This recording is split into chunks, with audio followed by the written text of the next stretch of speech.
Hello, my name is Megan Schick, and today I will be sharing a screencast of my 3 favorite technology projects that I've created in my Education 253 class. For the first project, I used the website StoryJumper.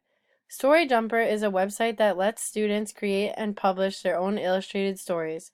Whether students are beginner writers or brushing up on their skills, StoryJumper provides an outlet for them to use their imaginations as well as learn some real writing strategy if they're ready for it. I created a story about how to become a healthy person.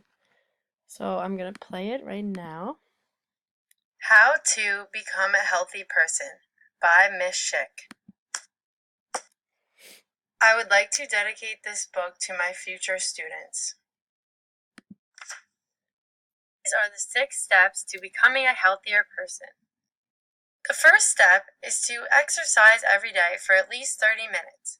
This includes activities like walking your dog, playing a sport, or jump roping.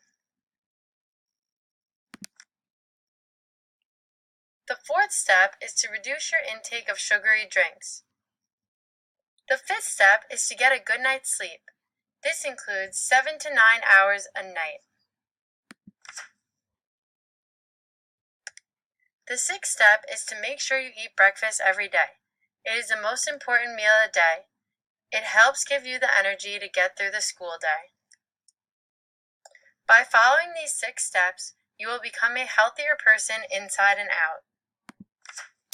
So that's the end of the book. I really enjoyed using StoryJumper, and I'm really excited to use it in my future classroom. The second project I enjoyed making was using Blabberize. Blabberize is a photo editing tool that creates talking animations from a photo or other images. I created an avocado Blabberize because I thought it was a simple project and I wanted it to be short and sweet and to the point. Hello, I'm an avocado. I'm green and you can make guacamole with me.